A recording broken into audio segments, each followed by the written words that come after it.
Hello and welcome to my YouTube channel Petro Intelligence. My name is Shahid Khan and I am a chemical engineer.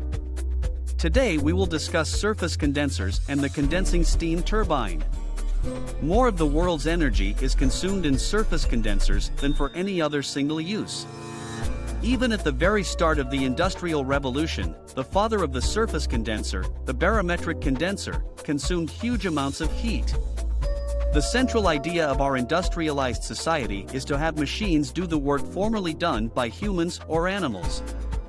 The technical problem that kicked off the Industrial Revolution was flooding in the tin mines of Cornwall, a region in southern Britain. To work the mines and extract the valuable tin ore, steam-driven reciprocating pumps had been constructed.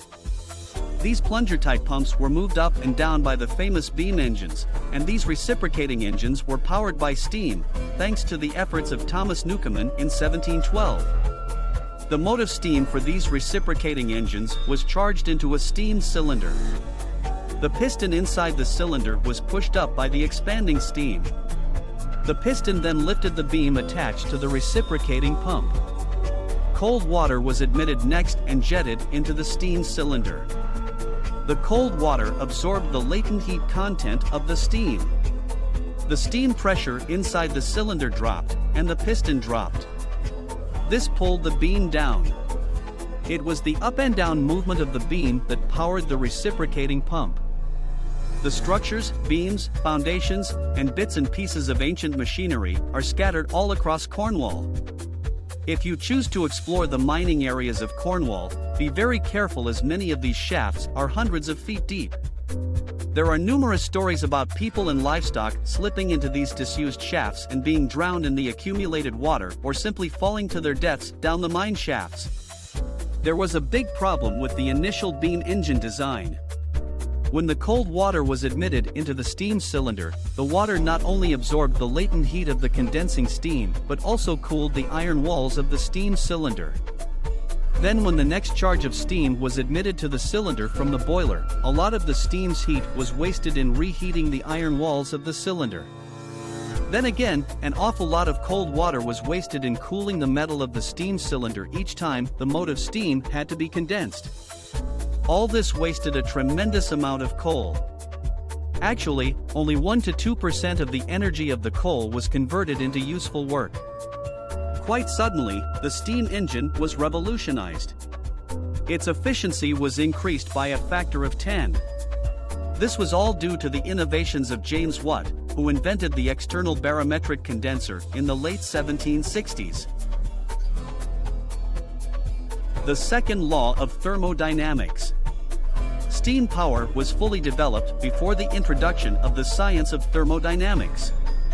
The steam engine was designed and built by ordinary working people, such as Mr. Newcomen and Mr. Watt. Mr. Watt's invention is illustrated in picture. Rather than cooling and condensing the steam in the cylinder, the steam was exhausted to an external condenser. In this external condenser, the exhaust steam was efficiently contacted with the cold water. This external or barometric condenser rather looks and performs like the deaerator we discussed in deaerator's video. The external condenser obviously achieved Mr. Watt's original objective. He could condense the steam without cooling the cylinder. But the barometric external condenser was found to have an even more important attribute. Let me explain. The boilers in those days were not pressure vessels. They were constructed from sheets of wrought iron and assembled by riveting and hammering the seams. At best, they could hold a few atmospheres of steam pressure. The low-pressure steam generated did not really push the beam and piston up. The beam was pulled up by a heavy weight attached to the far end of the beam. This also pulled the piston up. Well, if the steam did not really push the piston up, what did the steam do? Answer is, the condensing steam pulled the piston back down. As the steam condensed, it created an area of very low pressure below the piston as shown in picture. This low pressure sucked the piston down. The colder the temperature at which the steam condensed, the lower the pressure at which the steam condensed. The lower the pressure in the steam cylinder, the more forcefully the piston was drawn down. And the more forcefully the piston was sucked down, the more work the beam engine could do with the same amount of coal consumed. It is easy to see how the barometric condenser could condense the exhaust steam more efficiently than periodically squirting water into the steam cylinder. The barometric condensers could absorb the latent heat of condensation of the steam at temperatures of 120 degrees Fahrenheit or less. Water condenses at a pressure of 25 inches mercury at this temperature. This extremely low vacuum sucked the piston down more forcefully because of the greater differential pressure across the cylinder. In other words, on top of the cylinder, there was atmospheric pressure, below the cylinder, there was the pressure in the barometric condenser. Two problems arose with the use of the barometric condenser. First, if the condenser operated at subatmospheric pressure, how can the water be drained out of the condenser? That is easy. Set the condenser on a hill 34 feet high. Then drain the water down through a barometric leg to a seal pot. The pressure that a column of water 34 feet high exerts is equal to 1 atmosphere, or 1 bar. Hence the term barometric leg. The second problem was air leaks. Air drawn into the system would build up in the condenser. This non-condensable vapor was drawn off by using a steam jet. Certainly, if we could generate steam at a higher pressure and temperature in the boiler, we could push the piston shown in picture up with greater force. Thus thought Richard Trevithick of Cornwall, who pioneered the use of high-pressure steam in the 1790s.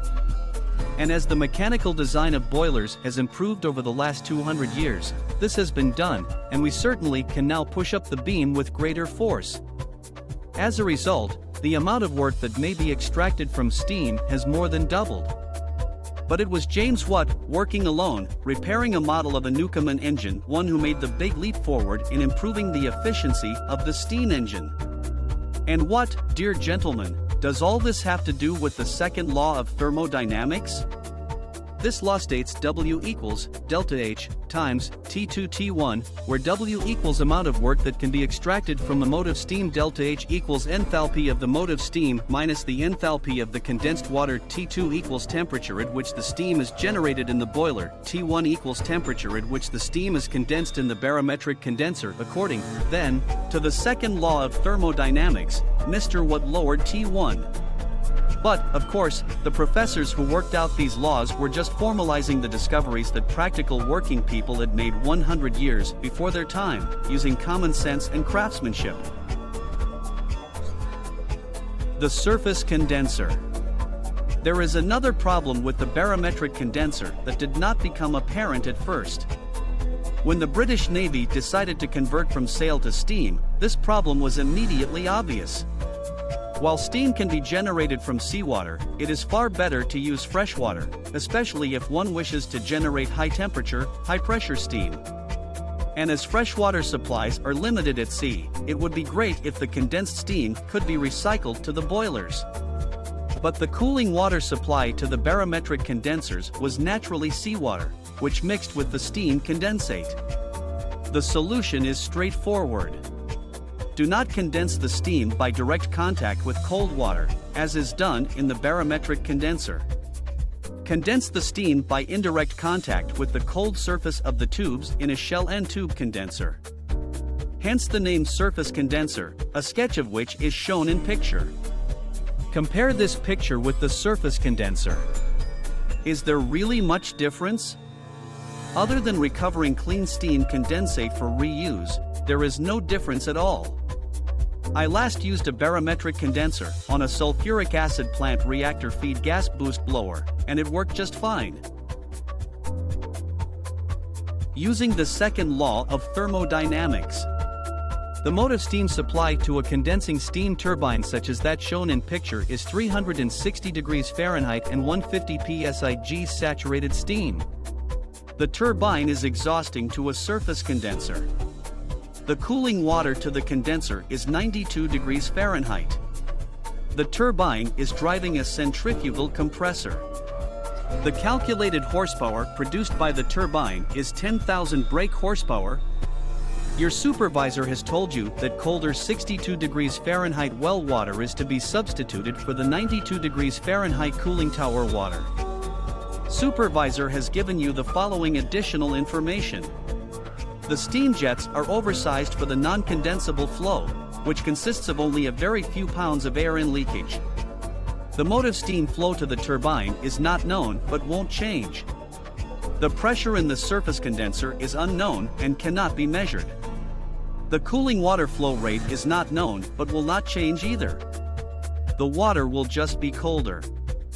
The efficiency of the turbine and compressor is not known but is presumed to remain constant. Supervisor has asked you to calculate the new compression horsepower output from the compressor. Using thermodynamic equation, we note compression work W is proportional to horsepower. Delta H will go up from its prior value a little because the enthalpy of the condensed steam will be lower, because it's colder. As the cooling water supply is 30 degrees Fahrenheit lower, we will assume that the condensation temperature T1 in thermodynamic equation is reduced by 30 degrees Fahrenheit.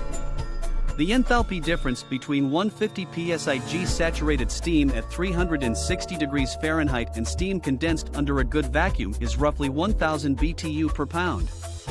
The enthalpy reduction of condensing the steam at a 30 degrees Fahrenheit lower temperature will increase delta H by 30 BTU per pound.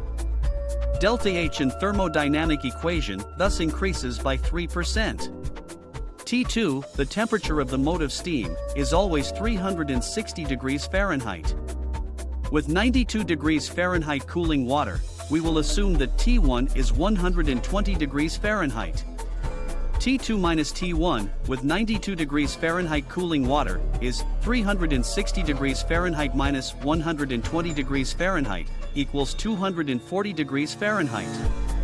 T1, with 62 degrees Fahrenheit cooling water, is 30 degrees Fahrenheit cooler than T1, with 92 degrees Fahrenheit cooling water.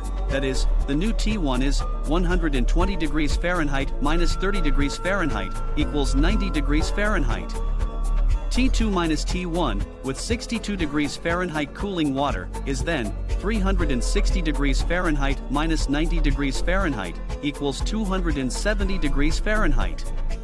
With the cooler well water substituted for the warmer cooling tower water, T2 minus T1 has increased by 270 degrees Fahrenheit minus 240 degrees Fahrenheit divided by 240 F equals 12.5%. Combining the delta H effect of 3% with the larger T2-T1 effect of 12.5% in thermodynamic equation results in a compression horsepower increase of 16% or about 11,600 brake horsepower total. If you wish, work through the same problem but use 5 psig saturated steam, which was used to power steam engines in the 18th century, rather than the 150 psig saturated steam we used in our current example. The answer will illustrate why Mr. Watt is still well remembered, especially in Cornwall, along with justly revered Mr. Trevithick.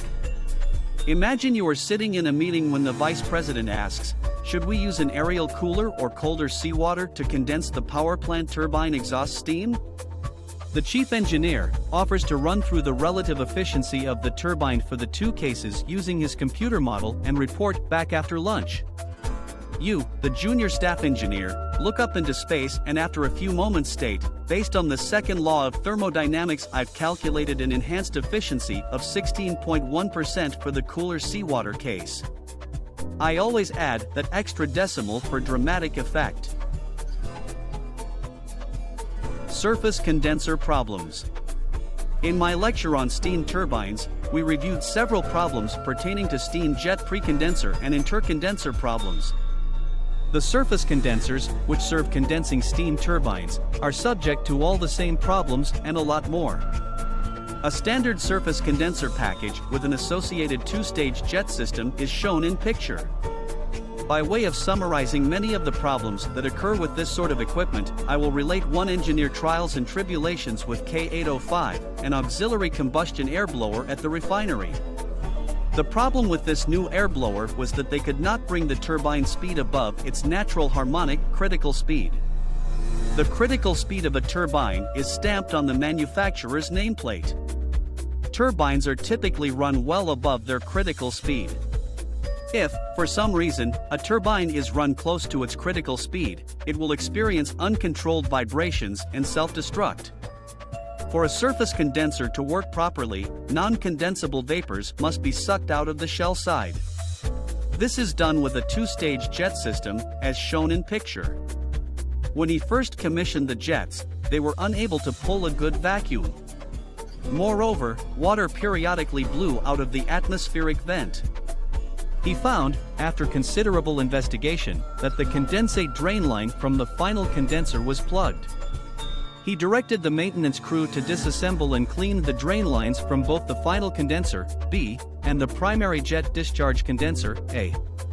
Unfortunately, they failed to reassemble the loop seal from condenser A. But what is the purpose of this loop seal? The pressure in condenser A is greater than that in the surface condenser and less than that in the final condenser, condenser B. This means that condenser A is operating at vacuum conditions. This prevents the condensed steam formed in condenser A from draining out to atmospheric pressure, unless the condenser is elevated by 10 to 15 feet. To avoid this problem, the condensate is drained back to the lower pressure surface condenser. To prevent blowing the non-condensable vapors back to the surface condenser as well, a loop seal is required. The height of this loop seal must be greater than the difference in pressure, expressed in feet of water, between the surface condenser and the primary jet discharge condenser, condenser A. With the loop seal gone, the non-condensable vapors simply circulate around and around through the primary jet, but no substantial vacuum in the surface condenser can be developed. Having replaced the loop seal piping, some units use a steam trap instead of this loop seal. He started steam flow to the turbine. But the vacuum in the surface condenser, which had started out at an excellent 27 inches mercury, slipped down to 14 inches mercury. This loss in vacuum increased the back pressure in the turbine case. The higher pressure in the turbine case reduced the velocity of the steam striking the buckets on the turbine wheel, which reduced the amount of work that could be extracted from each pound of steam. Note that the vacuum measurements of 27 inches mercury and 14 inches mercury are expressed in the vacuum measurement system typically used in refineries where 30 inches mercury equals 0 millimeters of mercury, that is, full vacuum. 0 inches mercury equals atmospheric pressure, that is, no vacuum. Thus 27 inch of mercury vacuum is really 3 inches of mercury absolute. And 14 inches of mercury vacuum is really 16 inches of mercury absolute. I know this is confusing, but that's the way vacuum pressure measurements and gauges are in process plants. For practice, pull out your Mollier diagram. If the motive steam is 400 psig and 650 degrees Fahrenheit, what is the effect of reducing the vacuum in the surface condenser from 27 to 14 inches mercury? Answer is 13% loss in horsepower. The turbine began to slow. It slowed to its critical speed and began to vibrate. Before shutting down the turbine to avoid damage due to the vibrations, he noted the following. The temperature of the turbine vapor exhaust to the primary jet had increased from 125 to 175 degrees Fahrenheit. The temperature of the condensate draining from the surface condenser had decreased from 125 to 100 degrees Fahrenheit. The condensate pump was cavitating, as indicated by an erratically low discharge pressure. The increase in the vapor outlet temperature from a condenser, as compared to a decrease in the temperature of the condensate from the same condenser, is a sure sign of condensate backup. The condensate is covering some of the tubes in the surface condenser. This sub-cools the condensate and does no harm. However, the number of tubes exposed to the condensing steam is also reduced.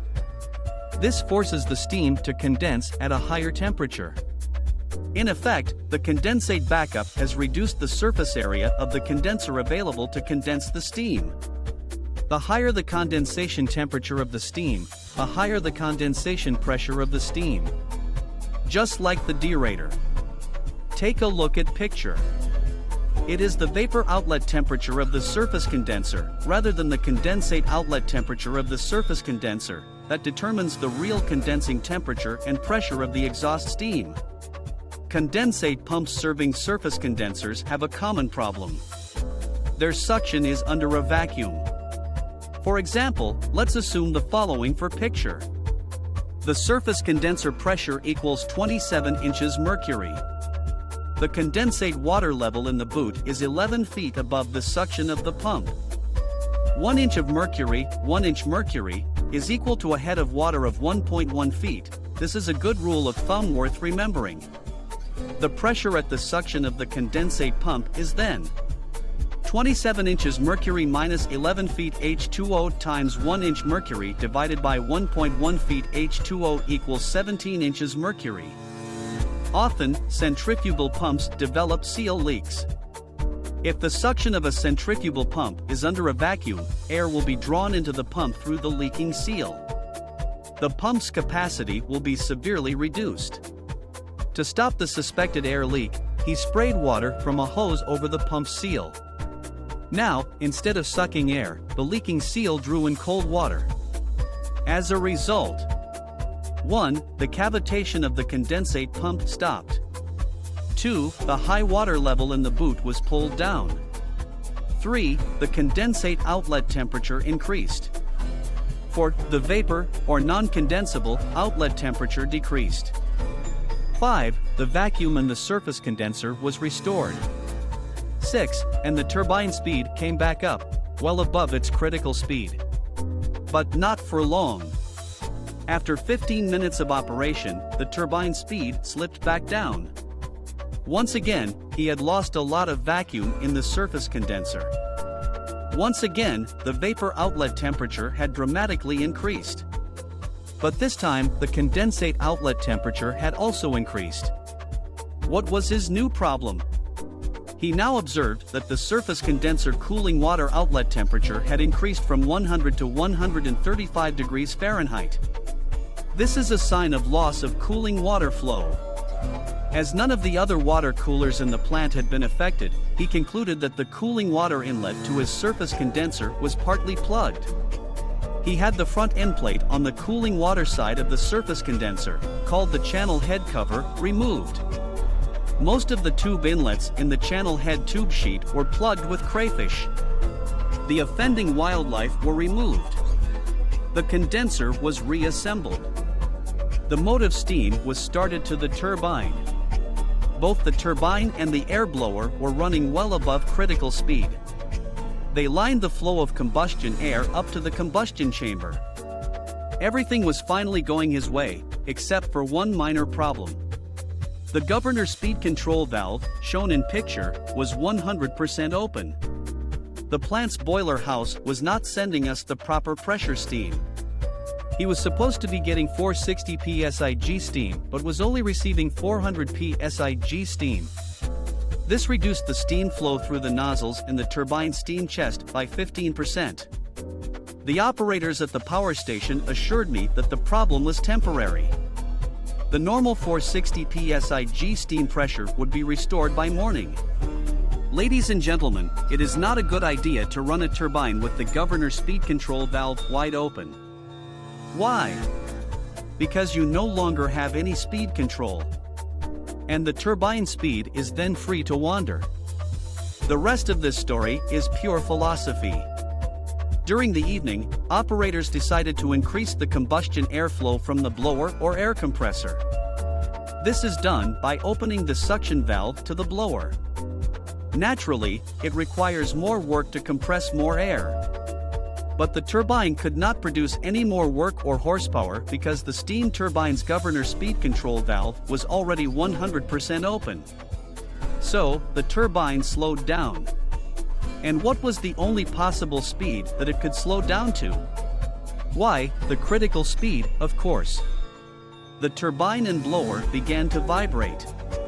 The bearings were damaged. The turbine's rotor became unbalanced. A rotating element on the air blower touched a stationary component in the blower's case. The stationary component broke off and wrecked the blower. That was the end of K805. By what law of nature was the turbine forced to slow exactly to its critical speed? You see, dear gentlemen, life is perverse. And if anything bad can happen, it is going to happen to anyone. Non-condensable load. The gas that accumulates inside the surface condenser is called the non-condensable load to the steam jets. Some of the non-condensable load consists of CO2 accidentally produced when the boiler feed water is vaporized into steam. Air leaks through piping flanges and valves are other sources of non-condensable vapors. But the largest source of non-condensable vapors is often air drawn into the turbine case through the shaft's mechanical seals. To minimize this source of leaks, 2 or 3 psig of steam pressure is ordinarily maintained around the seals. However, as the turbine shaft seals deteriorate, air in-leakage problems can overwhelm the jet capacity. This will cause a loss of vacuum in the surface condenser. If vacuum in the surface condenser is bad, there are 2 possible causes. Either the jets are at fault or the surface condenser is at fault. Air leaking into the surface condenser results in vapor binding. This causes an increase in the shell-side heat transfer thermal resistance. In effect, the steam does not make good contact with the exterior of the surface condenser tubes. This vapor binding effect often appears to the operators as if the tubes are fouled with cooling water deposits. Thus, even without any loss in vacuum due to an air leak, the performance of a surface condenser is degraded as a consequence of an increasing concentration of air or non-condensable inside the surface condenser. Whereas shell-side fouling in a surface condenser is uncommon, loss of heat transfer coefficient due to air binding is as common as tube-side fouling due to poor quality cooling water. Jet problems. These include too high or too low motive steam pressure, excess wear on the steam nozzles, high condenser back pressure, and air leaks that exceed the jet's capacity. To determine whether a poor vacuum in a surface condenser is due to such jet problems, consult the chart shown in picture. Measure the surface condenser vapor outlet temperature and pressure. Plot the point on the chart. If this point is somewhat below the curve, your surface condenser's loss of vacuum is due, at least in part, to jet deficiencies. Surface condenser problems. These include undersized surface condenser area, waterside fouling, lack of water flow, condensate backup, leaking seal strips around the air baffle, and excessive cooling water inlet temperature. To determine whether a poor vacuum in a surface condenser is due to such heat transfer problems, plot the surface condenser vapor outlet temperature versus pressure on the chart shown in picture. If this point is on or slightly below the curve, it is poor heat transfer in the surface condenser itself that is hurting the vacuum. The curve in picture also represents the best possible vacuum that can be obtained in any surface condenser. The majority of surface condensers I have seen do operate right on the curve. Condensers operating below the curve are typically suffering from air in-leakage through the turbine shaft seals. Refinery vacuum precondenser fouling. A precondenser in a refinery vacuum tower service is like any surface condenser, with the following characteristics. Triangular tube pitch. 3/4 inch tubes. 15/16 inch tube spacing. Fixed tube sheet. The fixed tube sheet configuration means that the bundle cannot be extracted from the shell. The small tube pitch configuration makes it utterly impossible to chemically clean the shell side in place for any shell ID much above 30 inches. Recently, someone had a refinery precondenser that had a 25 mm of mercury delta P. Service provider tried the following chemical cleaning procedure. Step 1. Steam through with an aggressive vapor phase solvent used to clean tower internals. Step 2. Circulate methanol for several hours and flush with water. Step 3. Circulate toluene for several hours and flush with water.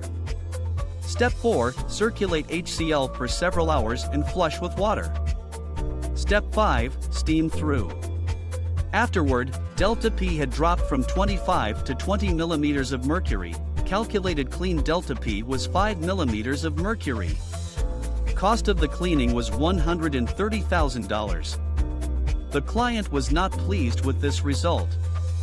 The correct design, then, for this service is pull-through bundle that can be extracted from the shell for cleaning, 1-inch outer diameter tubes, rotated square pitch, 1.5 inches tube spacing, a 3/4 inch tube on 1.25 inch spacing, I would imagine, is also cleanable. A fixed tube sheet exchanger in a refinery pre-condenser service for a vacuum tower is a throwaway item. One operator just engaged in this exercise. Replacement for the 60 inches ID shell, as per specs above, was $1,300,000 in 2013. Not a happy situation. Function of the final condenser. We discussed before that the drain from the final condenser shown in picture had plugged. Rather than unplugging the drain, could we have simply disconnected the final condenser, condenser B, and vented the discharge from the secondary jet, jet 2, to the atmosphere? Would this have helped or hurt the vacuum in the surface condenser? The final condenser hurts the upstream vacuum. The final condenser increases the discharge pressure from the secondary jet and thus makes the jet system work slightly harder to expel the non-condensable gas load. What, then, is the true function of the final condenser? Well, if the tiny amount of condensed steam is not needed, the final condenser serves no function at all. It may safely be discarded. Why, then, do surface condensers come with final condensers? It is just a convention that, for most plants, makes no particular sense. It is really just a holdover from the design to conserve freshwater on the old British naval steamships. Leaking ejector condenser partition plate. On the vapor outlet of steam turbine surface condensers, there is a 2-stage ejector system and a 2-stage condenser. Referring to picture, this 2-stage condenser is actually a small condenser divided into 2 portions on the shell side by a partition baffle. What will be the consequences of a leak developing in this partition baffle? Someone just encountered this problem last week for the first time, although he now understands that it is not uncommon. For clarity, let's assume per picture that valve A is closed, and valves B and C are open. Note that the inlet pressure to the second stage jet, 380 mm of mercury, is double its design pressure. Hence the pore vacuum, 100 mm of mercury, in the upstream surface condenser. If a leak develops in the partition plate in the ejector condensers, then non-condensables, that is, air, will leak back from the 780 mm of mercury discharge of the second stage jet into the 380 mm of mercury suction of the second stage jet. This internal non-condensable leakage will cause internal recirculation and overloading of the second stage jet. Hence the pore performance, that is, only a 780 divided by 380 is equal to 2.05 compression ratio of the second stage jet. The symptoms of this problem were: closing valve C improved the surface condenser vacuum by 30 mm of mercury.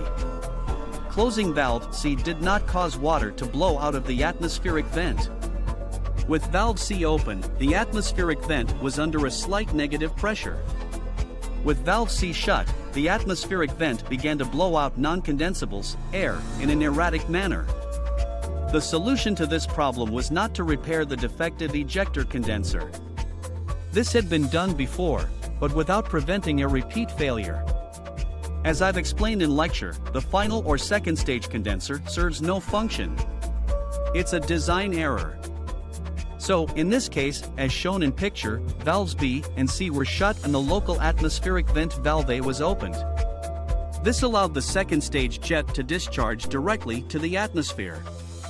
As a result, the pressure in the surface condenser dropped by about 1/2. In reality, valve A did not exist. The second stage jet was vented to the atmosphere by disconnecting the piping at the outlet flange of the ejector. Surface condenser heat transfer coefficients. Heat transfer coefficients in my lectures have the units of BTU per hour square feet degree F, where the square feet term refers to the surface area of the surface condenser. The degree F term refers to the condensing steam temperature minus the average tube side cooling water temperature. Most unfortunately, an incorrect correlation for heat transfer coefficients for surface condensers has become widely disseminated in several books devoted to heat transfer. This correlation predicts heat transfer coefficients for clean condensers of about 650 when the waterside velocity is about 6 feet per second. Use of this correlation has led to some extremely serious problems. The correct heat transfer coefficient for a clean surface condenser, with a waterside velocity of 6 feet per second, is about 200 to 240. Including an allowance for fouling, we suggest you use 140 to 160 overall heat transfer coefficients for steam surface condensers. While I have observed clean coefficients approaching 400, I would not count on maintaining 400 after several years of service on an industrial surface condenser. Effective air on condensate. Film heat transfer. I'd been helping a young engineer working at a plant with a steam surface condenser problem. Actually, this young engineer is very smart. Smart enough not to follow my advice. For over a year I'd been telling him that the cause of his poor surface condenser performance was a low heat transfer coefficient due to fouling on the condenser shell side. This turned out to be 100% correct. The poor heat transfer in the shell side of the surface condenser was increasing condenser vapor outlet temperatures, and hence the vapor pressure of water in the condenser outlet. Also correct. The high water vapor pressure was thus limiting vacuum. Correct. Therefore, I concluded that the shell side of the condenser must be fouled with hardness deposits from the poor quality motive steam to the turbine. Thus, the shell side needs to be chemically cleaned. 100% wrong.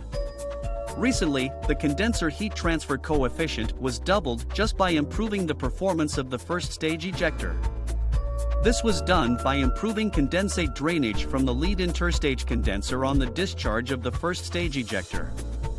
As the amount of non-condensables, that is, air, plus steam flow from the surface condenser was increased, the interface resistance between the cooling water tubes and the condensing steam was greatly reduced. This doubled the observed overall heat transfer coefficient in the surface condenser. A vast increase, 5 inches mercury or 126 millimeters of mercury, in condenser performance was achieved. This has nothing to do with the effect on the partial pressure of water due to air leaks. It is really fouling of the exterior of the tubes with air. I know this is complex, but it is all explained and quantified in the literature. This problem is best described by the term vapor binding. To restore drainage from the lead interstage condenser, the engineer flushed out the drain line, which was full of black gunk. The literature reference is Henderson and Marcello, 1969, Film Condensation in the Presence of Non-Condensables, Journal of Heat Transfer, Volume 91, August, pages 447 to 450. Also, I have a message for Mrs. Henderson and Marcello. God sees the truth, but waits. As for the young engineer, the hero of the story, he's still waiting for his reward from the owners of that plant. That's all, gentlemen. If you like my video, please follow my YouTube channel Petro Intelligence for more videos. Good day and good luck.